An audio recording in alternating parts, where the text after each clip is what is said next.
all my dear students, welcome you all in my Python classes। और मैं प्रवीण चौहान साथ हूं आपके एक बार फिर से अपने चैप्टर नंबर 3 में। हम लोग फिजिक्स पढ़ रहे हैं और फिजिक्स का कर रहे हैं चैप्टर नंबर 3। बच्चों, आज का मौसम बहुत अच्छा है क्योंकि बाहर बरसात हो रही है और यहाँ हम पढ़ रहे हैं, तो आप सब भी अपने घर पर पढ़ाई का एंजॉय कीजिए। और कोई भी डाउट होते हैं तो मुझे अपने कमेंट में जरूर बताइए। और हम लोग जैसे कि चैप्टर नंबर 3 का पार्ट नंबर 1 कर चुके हैं और पार्ट नंबर 1 में हम बहुत सारी बातें आपके साथ में कर चुके थे, जैसे कि मैं आपको बता दूं इलेक्ट्रिक करंट क्या है, इलेक्ट्रिक करंट कैसी क्वांटिटी है और क्यों ऐसी क्वांटिटी है। दूसरी बात, इलेक्ट्रिक करंट जब फ्लो होता है तो कंडक्टर में ही क्यों फ्लो होता है, इंसुलेटर में फ्लो क्यों नहीं होता है। दूसरी बात हम ये भी कर चुके थे कि जब करंट फ्लो होता है तो उसमें आपका फ्री मीन पाथ होता है इलेक्ट्रॉन्स का, रिलैक्सेशन टाइम होता है इलेक्ट्रॉन्स का, और ड्रिफ्ट वेलोसिटी भी होती है।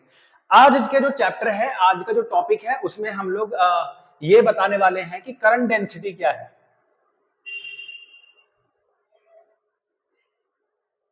तो आज का हमारा सबसे पहला टॉपिक आ जाएगा करंट डेंसिटी। करंट डेंसिटी बोले तो धारा घनत्व, ठीक है, हिंदी में क्या कहते हैं इसे, धारा घनत्व। अब देखो, डेंसिटी का मतलब क्या होता है कि आपने नॉर्मल डेंसिटी पढ़ी होगी, मास पर वॉल्यूम, यानी यूनिट वॉल्यूम में कितना मास कैरी करता है वो आपकी डेंसिटी होगी। लेकिन यहां हम यूनिट मास की बात नहीं कर रहे, यहां हम किसकी बात कर रहे हैं, करंट डेंसिटी की बात कर रहे हैं।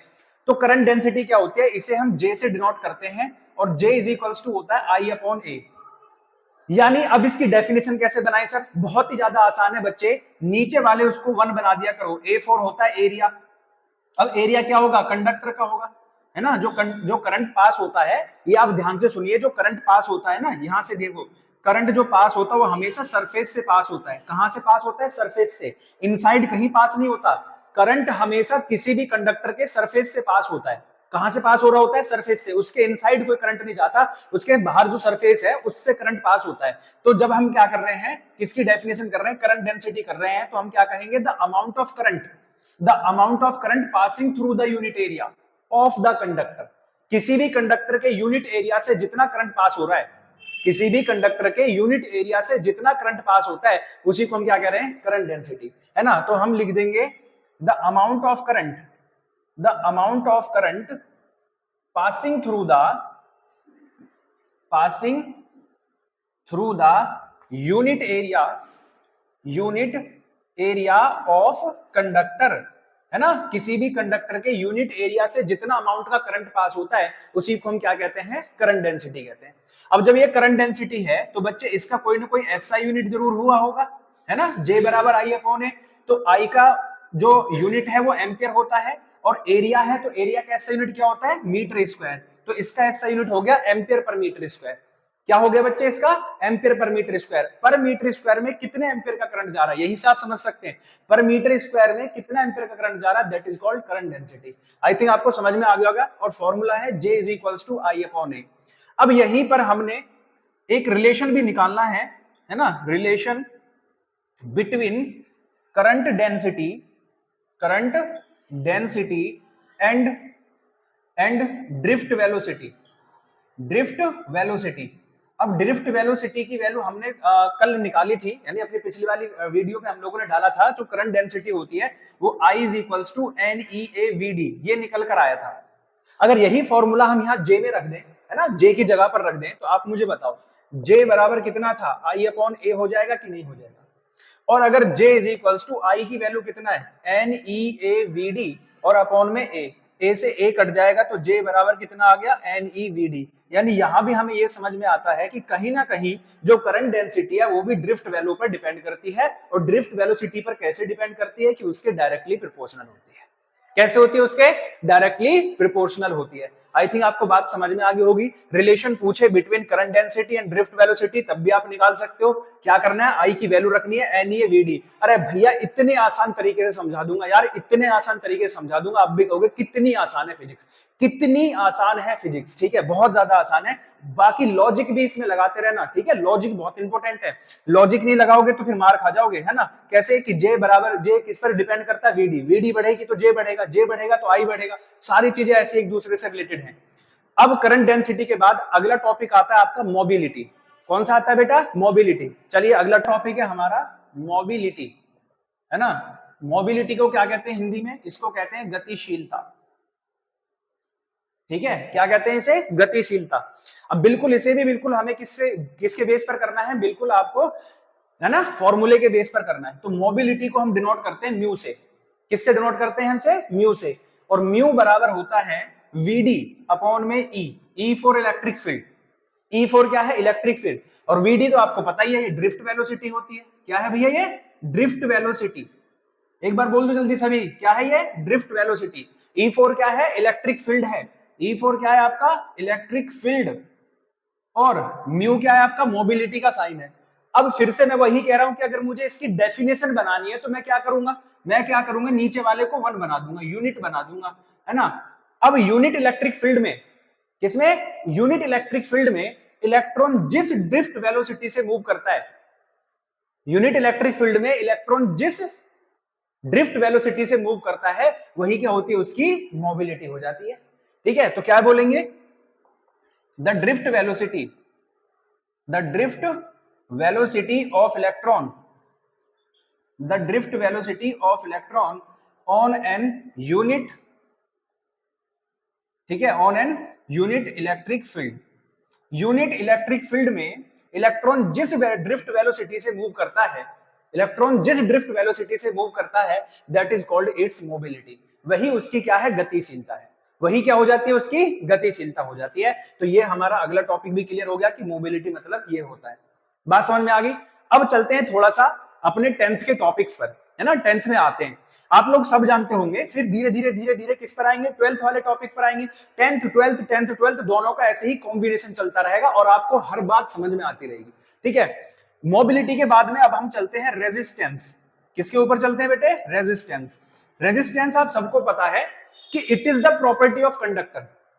रेजिस्टेंस कहीं से जनरेट नहीं हो रहा, जो कंडक्टर है उससे ही जनरेट होता है। कंडक्टर की अपनी प्रॉपर्टी है। जैसे आप समझो, मेरी प्रॉपर्टी क्या है, मैं एक टीचर हूं तो मैं पढ़ाता हूं, ये मेरी प्रॉपर्टी है। आपकी प्रॉपर्टी क्या है, आप में अलग अलग प्रॉपर्टीज हो सकती है। जैसे कोई सिंगर होगा, कोई डांसर होगा, कोई आपका पढ़ने में अच्छा होगा, है ना। तो हर चीज की अलग अलग प्रॉपर्टी है। तो ऐसे ही कंडक्टर की भी एक प्रॉपर्टी है। किसकी प्रॉपर्टी है, कंडक्टर की प्रॉपर्टी होता है रेजिस्टेंस। तो इट इज द प्रॉपर्टी, है ना, it is the property of conductor. किसकी प्रॉपर्टी है बेटे, कंडक्टर की प्रॉपर्टी है। दैट ऑलवेज अपोज, है ना, that always oppose the flow of current, जो कंडक्टर में फ्लो होने वाले करंट को रोक रहा है। किसमें, कंडक्टर में फ्लो होने वाले करंट को जो रोक रहा है, उसी प्रॉपर्टी का नाम क्या है आपका, रेजिस्टेंस। ठीक है, ये कंडक्टर की अपनी प्रॉपर्टी है, याद रखना। It is the property of conductor which always oppose the flow of current. अब ये हर कंडक्टर की अलग अलग हो सकती है। जैसे मैं आपको बताऊं, जैसे आप कहेंगे कि अगर आयरन ले, है ना, कॉपर ले, है ना, फिर आप क्या ले रहे हैं, एल्यूमिनियम ले, फिर आप ले सिल्वर को चांदी कह रहे हैं, है ना। तो इसमें सबसे सुपर कंडक्टर कौन है, सबसे सुपर कंडक्टर होता है आपका सिल्वर, क्योंकि सिल्वर का जो रेजिस्टेंस है वो बहुत ज्यादा कम है। अब ये सर कम कैसे हो गया, भैया ये उसकी अपनी प्रॉपर्टी है। क्या है, उसकी अपनी प्रॉपर्टी है कि सिल्वर का रेजिस्टेंस कम होता है, इसलिए सिल्वर को हम सुपर कंडक्टर कहते हैं। और एक और बात मैं आपको बता दूं, अगर हम किसी भी सब्सटेंस का अगर टेम्परेचर गिराते चले जाएं, टेम्परेचर डाउन करते चले जाएं, किसी भी सब्सटेंस का टेम्परेचर आप डाउन करिए, तो उसका रेजिस्टेंस उतना ही कम होता चला जाता है। ठीक है, क्या होता चला जाता है, उतना ही रेजिस्टेंस उसका कम होता चला जाता है। अब आयरन हो गया, कॉपर हो गया, एल्यूमिनियम हो गया, सिल्वर हो गया, इनमें सबसे ज्यादा जो आपका सुपर कंडक्टर है वो कौन है, सिल्वर है। अब सिल्वर क्यों है, क्योंकि मैंने बताया उसकी अपनी प्रॉपर्टी है। अब हम घर में आयरन का यूज क्यों नहीं करते भैया, अपने जो तार हैं हम आयरन के भी तो बना सकते हैं, लेकिन नहीं बना रहे। कारण क्या है, क्योंकि आयरन का रेजिस्टेंस काफी ज्यादा हाई है, और हाई होने की वजह से क्या काम करेगा, आपके मीटर का बिल धड़ाधड़, है ना, बढ़ता चला जाएगा। इसलिए हम लोग घर में आयरन का यूज नहीं करते। फिर हम किसका यूज करते हैं, या तो कॉपर वायर लगाएंगे या फिर एल्युमिनियम वायर लगाएंगे। लेकिन कॉपर और भी ज्यादा बेस्ट होता है ना, एल्युमिनियम से भी ज्यादा बेस्ट कौन होता है, कॉपर होता है। तो इसलिए हम अपने घरों में कॉपर वायर का यूज करते हैं। अब सिल्वर नहीं लगा सकते, सुपर कंडक्टर में सिल्वर, बिजली का बिल तो कम आएगा। अरे भैया इतनी महंगी चांदी खरीदोगे कैसे, है ना, नहीं खरीद पाएंगे। तो हम लोग क्या करते हैं, कॉपर या एल्युमिनियम के वायर का अपने घरों में प्रयोग करते हैं। तो इसलिए याद रखना कि रेजिस्टेंस जो है एक प्रॉपर्टी है कंडक्टर की, जो उस हमेशा क्या करती है, अपोज करती है फ्लो ऑफ द करंट। वो चाहते हैं कि करंट फ्लो ही ना हो।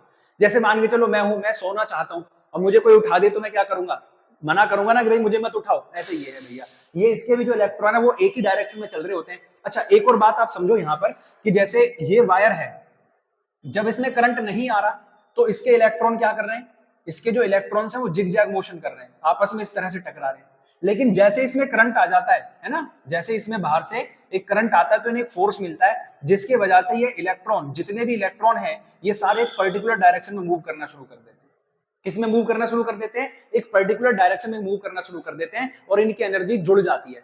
यहाँ क्या हो रहा है, यहाँ एनर्जी का जब ये क्या कर रहे हैं, ब्राउनी मोशन कर रहे हैं, जिगजैग मोशन कर रहे हैं, तो यहाँ पर ये इससे टकरा रहा है, कभी इससे टकरा रहा है, कभी इससे टकरा रहा है और अपनी एनर्जी को लॉस कर दे रहा है। लेकिन यहाँ पर क्या हो रहा है, जब ये सारे एक ही डायरेक्शन में जा रहे हैं तो एनर्जी और ऐड हो जा रही है। और यही होता है कि जब हम इसे टच कर लेते हैं तो यही एनर्जी हमारे इलेक्ट्रॉन को मिलती है, और जब हमारे इलेक्ट्रॉन को मिलती है तो हमारे इलेक्ट्रॉन भी उसी एक्साइटेडमेंट से चलना शुरू कर देते हैं, और जब वो चलेंगे तो हमें क्या लगेगा, एक शॉक लगेगा, है ना। यही शॉक हमें फील होता है क्योंकि हमारे भी इलेक्ट्रॉन उसी स्पीड से चलना शुरू कर देते हैं। बात समझ में आ रही है? देखो लॉजिक पकड़ो, लॉजिक कि करंट हमें क्यों लग रहा, जब करंट नहीं आ रहा तब तो नहीं लग रहा, लेकिन जैसे ही करंट आता है हमें करंट लग जाता है। रीजन क्या है, क्योंकि इसके जो इलेक्ट्रॉन्स हैं वो पहले ब्राउनी मोशन कर रहे हैं जिससे वो अपनी काइनेटिक एनर्जी को लॉस कर दे रहे हैं, लेकिन अभी क्या है, वो सारे एक पर्टिकुलर डायरेक्शन में मोशन कर रहे हैं जिसकी वजह से उनकी एनर्जी का कोई लॉस नहीं हो रहा। अब रेजिस्टेंस जो है इसको हम किससे डिनोट करते हैं, तो रेजिस्टेंस को हम डिनोट करते हैं आर से। और सबको पता है कि रेजिस्टेंस का एसआई यूनिट क्या होता है, तो रेजिस्टेंस का एसआई यूनिट होता है ओम, OHM। इसको इस तरह से डिनोट भी बना देते हैं, यानी ये इसका साइन भी होता है, ओम को हम इस तरह से डिनोट करते हैं। बात क्लियर होगी बच्चे, सारी बातें आपको क्लियर होगी, याद रखना। और ये बात मैंने आपको पहली वीडियो में बताई थी कि जो अगर करंट इस डायरेक्शन में जा रहा है तो इलेक्ट्रॉन हमेशा करंट के अपोजिट चलते हैं, इलेक्ट्रॉन हमेशा करंट के क्या चलते हैं, अपोजिट चलते हैं। चलिए अब आगे टॉपिक पर चलते हैं। अगला टॉपिक क्या हमारा, मोबिलिटी हो गया, हमने करंट डेंसिटी पढ़ लिया, हम लोगों ने मोबिलिटी पढ़ लिया, हम लोगों ने रेजिस्टेंस पढ़ लिया। अब हम ये देखेंगे कि on what factor resistance depend, किस किस फैक्टर पर रेजिस्टेंस डिपेंड करता है, ठीक है, ये टॉपिक रहेगा। अच्छा अगला टॉपिक है हमारा फैक्टर्स अफेक्टिंग रेजिस्टेंस, ठीक है, कौन कौन से फैक्टर्स हैं जो रेजिस्टेंस पर अपना इफेक्ट डालते हैं। 10th की बात है, सबने पढ़ रखा होगा, लेकिन फिर भी मुझे एक बार पढ़ाना है आप लोगों को, क्योंकि इसी से बेस पर आगे भी जो है आपका ओम्स लॉ प्रूव करेंगे ड्रिफ्ट वेलोसिटी के बेस पर, तो इसलिए ओम्स लॉ भी पढ़ाना पड़ेगा आपको, भूल गए होंगे ना आप। चलिए कोई बात नहीं है। तो पहली चीज होती है लेंथ ऑफ द वायर, सारी चीजें याद आ जाएंगी आपको। लेंथ ऑफ वायर हमने पढ़ा था कि अगर रेजिस्टेंस बढ़ेगा यानी लेंथ बढ़ेगी तो रेजिस्टेंस भी बढ़ जाता है। सोचो एक वायर का छोटा सा पीस है, इतना बड़ा पीस है, और एक वायर का ढेर सारा लंबा पीस है, किसमें करंट ज्यादा ड्रॉ होगा, तो आप कहोगे सर बड़े वाले में करंट ज्यादा ड्रॉ होगा, वहां ज्यादा करंट मूव करेगा तो क्या होगा भैया, रेजिस्टेंस भी वहां ज्यादा होगा। तो अगर लेंथ बढ़ती है वायर की तो रेजिस्टेंस भी बढ़ जाता है, इसमें कोई पूछने वाली बात है, कोई पूछने वाली बात नहीं है। दूसरा होता है एरिया, एरिया ऑफ वायर या एरिया ऑफ कंडक्टर, तो रेजिस्टेंस एरिया के इनवर्सली प्रोपोर्शनल होता है, एरिया के इनवर्सली प्रोपोर्शनल, यानी अगर आपका एरिया बढ़ेगा तो रेजिस्टेंस कम हो जाएगा। इसका मतलब क्या है, इसका मतलब यह है कि आप अपने घरों में अगर पतले पतले वायर लगाते हो तो याद रखना, सावधान हो जाओ, नहीं लगाने, ज्यादा मोटा भी यूज नहीं कर सकते। इसलिए आपने देखा होगा कि हमारे जो घर में वायर होते हैं लिमिटेड अमाउंट के होते हैं ताकि हम उन्हें आसानी से फिट कर सके, ठीक है। अगर आपने ज्यादा पतले वायर लगा दिए तो रेजिस्टेंस बढ़ जाएगा, रेजिस्टेंस बढ़ेगा, हीट होगा, हीट होगा तो तार पिघलेगा, तार पिघलेगा तो शॉर्ट सर्किट होगा, शॉर्ट सर्किट होगा तो दिक्कतें आएंगी। इसलिए हम अपने घर में क्या नहीं कर सकते, पतले वायर नहीं लगा सकते, है ना, थोड़े से मोटे वायर लगाने पड़ेंगे। याद रखना रेजिस्टेंस बढ़ने से टेम्परेचर भी बढ़ता है, इसलिए अगर आपने अपने घरों में पतले पतले वायर लगा दिए बचत करने के लिए, पतले पतले वायर लगा दिए तो रेजिस्टेंस बढ़ जाएगा, टेम्परेचर बढ़ेगा, तार पिघल जाएगा, पिघल कर टूटेगा, शॉर्ट सर्किट होगा, दिक्कतें आएंगी। इसलिए हम लोग घर में एक लिमिटेड अमाउंट का ही वायर लगाएंगे, उसका एरिया थोड़ा सा बड़ा होना चाहिए, ठीक है, क्योंकि लोड भी बढ़ता है, लोड बढ़ने से और टेम्परेचर इंक्रीज हो जाएगा। तो बहुत सारी चीजें होती है, सब देखकर ही काम किया जाता है। तीसरी बात क्या होगी आपकी, टेम्परेचर। चलो बात आई है तो टेम्परेचर भी लिख ही देते हैं कि आर डिपेंड करता है टेम्परेचर पर। अगर किसी भी ऑब्जेक्ट का टेम्परेचर आप बढ़ा रहे हैं, मैंने अभी भी बताया था आपको इससे पहले अभी कि अगर आप किसी भी ऑब्जेक्ट का टेम्परेचर गिराते जाएं गिराते जाएं गिराते जाएं गिराते जाएं तो एक कंडीशन ऐसी आएगी कि उसका रेजिस्टेंस क्या हो जाएगा, कम हो जाएगा, वो सुपर कंडक्टर भी बन सकता है। हम सिल्वर वगैरह को सुपर कंडक्टर ऐसे ही बना देते हैं। आपने देखा होगा कई बार जो बड़ी बड़ी मशीनें होती हैं, जो बड़ी बड़ी फैक्ट्रियां होती हैं, उनमें एसी चल रही होती है, पता है क्यों, क्योंकि उनके जो रेजिस्टेंस है वो काफी ज्यादा हाई हो जाता है। हाई होने से अगर रेजिस्टेंस हाई हो गया, टेम्परेचर ज्यादा बढ़ गया तो रेजिस्टेंस हाई हो जाएगा, रेजिस्टेंस हाई हो जाएगा तो जो हमारी मशीन है उसमें शॉर्ट सर्किट होता है, शटडाउन मिल जाएगा। इस वजह से वो एसी वगैरह चला कर रखते हैं, है ना, बड़ी बड़ी कंपनियों में। अभी आप नहीं समझेंगे लेकिन समझो इस चीज को, ठीक है। टेम्परेचर बढ़ने से रेजिस्टेंस भी क्या होता है, बढ़ जाता है, ठीक है। चौथी बात क्या है, nature of material. Nature of material ये तो सबको पता है, अभी मैंने इसको इतने अच्छे से एक्सप्लेन किया था कि आर जो है इसके डायरेक्टली प्रोपोर्शनल होता है ना, नेचर ऑफ मटेरियल। कौन सा मटेरियल आप यूज कर रहे हैं, आप आयरन ले रहे हैं, कॉपर ले रहे हैं, एल्यूमिनियम ले रहे हैं, सिल्वर ले रहे हैं, गोल्ड ले रहे हैं, क्या ले रहे हैं, तो वो सब का नेचर इस पर डिपेंड करेगा, उसी हिसाब से रेजिस्टेंस भी बढ़ेगा और घटेगा।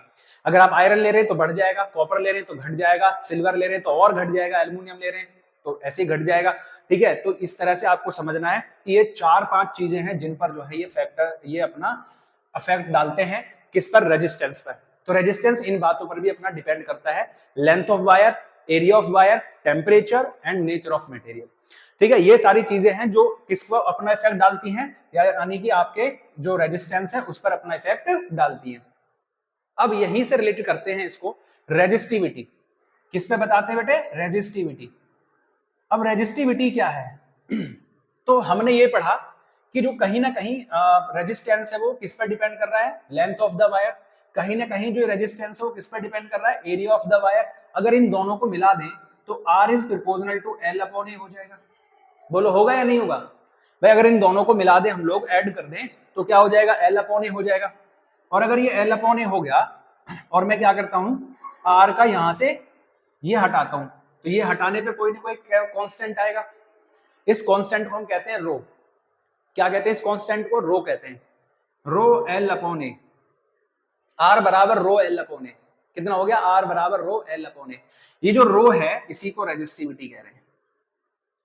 अब कहोगे सर डेफिनेशन तो बता ही नहीं आपने, बस ऐसे ही कह दिया इसको रेजिस्टिविटी कह रहे हैं, तो सुनो ना बताते हैं। क्रॉस मल्टीप्लाई करो, r a rho into l, r a upon l is equals to rho. इतना तो करना आता होगा, इतना तो करना आता होगा भाई, क्रॉस मल्टीप्लाई ही तो की है, इतना कर दिया। अब ध्यान से सुनो, अब ध्यान से सुनो कि अगर मैं एरिया भी 1 यूनिट हो जाए और लेंथ भी उस वायर की, जो उस कंडक्टर है उसकी कितनी हो जाए, 1 यूनिट हो जाए, तो क्या रो बराबर आर नहीं हो गया। तो मैं क्या ये नहीं कह सकता कि जो रेजिस्टिविटी है वो एक स्पेशल रेजिस्टेंस है। रेजिस्टिविटी जो है वो स्पेशल रेजिस्टेंस है, resistivity is the special resistance of the conductor, resistivity is the special resistance of the conductor whose area and length is unit. Resistivity उस कंडक्टर का रेजिस्टेंस ही है, रेजिस्टिविटी किसी भी कंडक्टर का रेजिस्टेंस ही है, बस जिसका एरिया और लेंथ कितना होना चाहिए, यूनिट 1 होना चाहिए। एरिया 1 मीटर स्क्वायर हो जाए और लेंथ 1 मीटर हो जाए तो ऐसे कंडक्टर का जो भी रेजिस्टेंस होगा वही उसकी रेजिस्टिविटी कहलाएगी। यानी रेजिस्टिविटी कुछ नहीं है, रेजिस्टिविटी बस एक टाइप का रेजिस्टेंस ही है, हमें इसे अलग से नहीं पढ़ना है, बस इतना समझना है कि resistivity is also a resistance. Resistivity एक रेजिस्टेंस ही है, बट उस कंडक्टर का जिसका लेंथ एंड एरिया कितना हो, यूनिट हो जाए।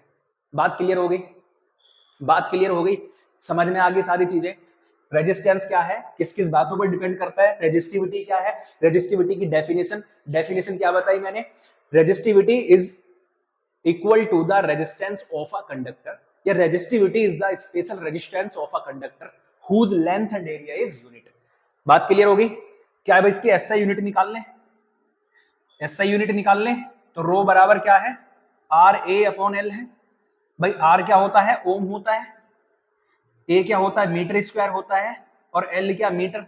क्या मीटर से मीटर कट गया, क्या बचा बेटे, ओम मीटर। क्या बच गया, फटाफट से बता दो इसकी एसआई यूनिट, सर जी ओम मीटर बच गई। तो इसकी एसआई यूनिट क्या हो जाएगी, ओम मीटर, है ना, क्या हो जाएगी, ओम मीटर। यहां भी देख लेते हैं एक बार फिर से, आर बराबर, रो बराबर था आर ए अपॉन में एल, है ना, तो आर का क्या था, ओम था सर, इसका मीटर स्क्वायर होता है, और ये मीटर, मीटर से 1 मीटर कट गया तो क्या बचा, ओम मीटर। क्या बचा बेटे, ओम मीटर। तो इसकी एसआई यूनिट क्या होती है, जल्दी से फटाफट बताओ, क्या हुई इसकी एसआई यूनिट, सर जी ओम मीटर हो गई, है ना, क्या हो गई, ओम मीटर। चलिए अब आगे और चलते हैं, ठीक है। अगला होता है कंडक्टेंस। कंडक्टेंस, ये चीज पहली बार पढ़ोगे आप। कंडक्टेंस क्या है, conductance is equal to the 1 upon r. R बोले तो रेजिस्टेंस, आर बोले तो क्या है यहां पर, रेजिस्टेंस। तो क्या हुआ, यहीं से डेफिनेशन बनाओ ना आप लोग, यहीं से डेफिनेशन बनाओ इसकी, क्या होता है conductance. It is the reciprocal, क्या बोलोगे, it is the reciprocal of resistance. Resistance का जो भी रेसिप्रोकल होता है, रेजिस्टेंस का जो भी रेसिप्रोकल है उसी को हम क्या कह रहे हैं, कंडक्टेंस कह रहे हैं। द रेसिप्रोकल ऑफ रेजिस्टेंस, क्या हो गया बेटे, the reciprocal of resistance is called conductance. अब इसका एसआई यूनिट क्या होता है, बहुत इंपॉर्टेंट है भैया इसका एसआई यूनिट, कई बार बोर्ड में एग्जाम में पूछा भी गया है। इसके एसआई यूनिट एक तो हो गया ओम इनवर्स, ठीक है, एक तो हो गया ओम इनवर्स, दूसरा ओम इनवर्स को मो भी कह देते हैं, MOH मो, ठीक है, तीसरा इसको साइमन भी कह देते हैं, क्या कह देते हैं, साइमन। तो इसके एक नहीं तीन तीन ऐसा यूनिट है, ओम इनवर्स, मो और साइमन। क्या क्या है बेटे, ओम इनवर्स, मो और साइमन, ठीक है, ये सारी चीजें हो गई। उसके बाद एक और आता है स्पेसिफिक कंडक्टेंस, ठीक है, क्या आता है, स्पेसिफिक कंडक्टेंस। स्पेसिफिक कंडक्टेंस होता है रो, सॉरी सिग्मा। स्पेसिफिक कंडक्टेंस क्या होता है, सिग्मा, और सिग्मा बराबर होता है 1/रो। सिग्मा बराबर क्या है, 1/रो। तो अब इसको हम क्या बोलेंगे, बिल्कुल आपको जैसे यहां पर लिखा था रेसिप्रोकल ऑफ रेजिस्टेंस, वैसे यहां पर लिख लोगे reciprocal of resistivity, reciprocal of resistivity, है ना, रेजिस्टिविटी का जो रेसिप्रोकल है उसी को हम क्या कह रहे हैं, स्पेसिफिक कंडक्टेंस कह रहे हैं। Reciprocal of resistivity is called specific conductance, reciprocal of resistance is called conductance. बात सीधी सीधी सी है। उसके बाद इसका एसआई यूनिट क्या होता है सर, इसका एसआई यूनिट क्या होता है, तो हमने पढ़ा था इसका जो एसआई यूनिट था वो ओम और मीटर था, तो इधर जाके क्या हो जाएगा, ओम मीटर का होल इनवर्स, या तो ऐसे, या कई बार एग्जामिनर क्या काम करेगा, ये ना देकर आपको क्या देगा, ओम इनवर्स मीटर इनवर्स, दोनों पर इनवर्स लगेगा, या तो इन दोनों का होल इनवर्स या दोनों का अलग अलग इनवर्स। इसके अलावा अगर कोई और ऑप्शन में मिले तो सीधा सीधा गलत है, ठीक है। तो ये दोनों इसके क्या हो जाएंगे, एसआई यूनिट हो जाएंगे, ओम मीटर का होल इनवर्स, या फिर दूसरा हो जाएगा ओम इनवर्स और मीटर इनवर्स भी, ठीक है। दोनों में से कोई भी बात मिले तो दोनों में से वही सही होगी आपकी। बात क्लियर हो गई, चलिए ठीक है। तो यहीं पर हम लोगों ने इतना सारा कर लिया। अब हम पढ़ने वाले हैं ओम्स लॉ। क्या पढ़ने वाले हैं, ओम्स लॉ। और ओम्स लॉ आज के हमारे टॉपिक का सबसे लास्ट वाला टॉपिक रहेगा, यहीं पर हम लोग रोक देंगे वीडियो को। तो बच्चे ओम्स लॉ क्या कहता है, सबने पढ़ा है, फिर से मैं एक बार बता देता हूं। ओम ये कहता है if the physical quantity of a conductor remains constant, अगर किसी भी कंडक्टर की फिजिकल क्वांटिटी कांस्टेंट रहती है, if the physical quantity of a conductor remains constant, किसी भी कंडक्टर की अगर फिजिकल क्वांटिटी क्या है, कांस्टेंट है ना। If the physical quantity of a conductor, physical quantity में कौन कौन सी बातें आती हैं, फिजिकल क्वांटिटी में सर उसका एरिया हो गया, उसकी लेंथ हो गई, है ना, उसका मास हो गया, है ना, ये सारी चीजें उसकी फिजिकल क्वांटिटी में आ जाएंगी। If the physical quantity of an conductor remains constant, remains constant का मतलब है कि करंट आने पर भी उनके मान नहीं बदलने चाहिए। जैसे आपने पढ़ा था कि रेजिस्टेंस एल पर डिपेंड कर रहा है, रेजिस्टेंस एरिया पर डिपेंड कर रहा है, रेजिस्टेंस टेम्परेचर पर डिपेंड कर रहा है, लेकिन हम क्या कह रहे हैं कि अगर करंट फ्लो भी हो रहा है ना तब भी रेजिस्टेंस बदलता ही बदलता है, लेकिन ये कह रहा है कि ये बदलना नहीं चाहिए, ये नहीं बदलेगा तो ये सारी चीजें नहीं बदलेंगी, और अगर ये नहीं बदलता है तो current is potential is proportional to the current. तो उस कंडक्टर में फ्लो होने वाला जो पोटेंशियल है, उस कंडक्टर में फ्लो होने वाला जो पोटेंशियल है वो किसके प्रोपोर्शनल होता है, करंट के प्रोपोर्शनल होता है। बात समझ में आ गई। If the physical quantity of a conductor remains constant, अगर किसी कंडक्टर की फिजिकल क्वांटिटी कांस्टेंट रहती है तो उसमें पोटेंशियल जो है करंट के प्रोपोर्शनल होता है। ये किसने बताया भैया, ओम ने बताया। और अगर हम इनके बीच का ग्राफ खींचे तो ग्राफ कुछ ऐसे स्ट्रेट लाइन आता है, ये वी और आई ग्राफ है ना, ये वी आई ग्राफ हो गया आपका, कि अगर हम वी आई ग्राफ खींचते हैं, सॉरी वी यहाँ आई यहाँ, वी आई ग्राफ खींचेंगे तो हमें क्या पता लगेगा कि एक स्ट्रेट लाइन आएगी। एक स्ट्रेट लाइन का मतलब क्या है कि इन दोनों में कोई भी डिफरेंस नहीं है, कब, जब इनकी फिजिकल क्वांटिटी कांस्टेंट रहे। अगर फिजिकल क्वांटिटी चेंज होंगी तो ये पोटेंशियल वैल्यू भी फॉलो नहीं होगी। अगर मैं इसमें ग्राफ दिया और ग्राफ में ऐसे बना दिया तो बताइए क्या ये भी ओम्स लॉ को फॉलो कर रहा है? आप कहेंगे नहीं सर, अब ये ओम्स लॉ को फॉलो नहीं करता, अब ये ओम्स लॉ को फॉलो नहीं कर रहा है, ध्यान रखिए, अब ये ओम्स लॉ को फॉलो नहीं करता। अगर कोई भी ऐसा ग्राफ आता है जिसमें कहीं भी टेढ़ापन नजर आ रहा है तो वो ओम्स लॉ को फॉलो नहीं करेगा, ठीक है। किसको फॉलो नहीं करेगा, ओम के लॉ को फॉलो नहीं करता, फिर वो ओम्स लॉ के अपोजिट हो जाता है, ठीक है। ओम्स लॉ के क्या हो जाता है, अपोजिट हो जाता है, ठीक। तो ऐसे रेजिस्टेंस को जो ओम्स लॉ को फॉलो नहीं करता, ठीक है, एक कहेंगे अनओहमिक रेजिस्टेंस। क्या कहेंगे? अनओहमिक रेजिस्टेंस। जो ओम्स लॉ को, जो कंडक्टर रेजिस्टेंस या कंडक्टर जो ओम लॉ को फॉलो नहीं करता, वो अनओहमिक रेजिस्टेंस या कंडक्टर कहलाता है। ठीक है, बात समझ में आ गई इतनी सारी चीजें? कोई डाउट हो, कोई प्रॉब्लम हो जाए तो मुझे बता देना। मिलेंगे अगली वीडियो में, तब तक के लिए आपसे नमस्कार।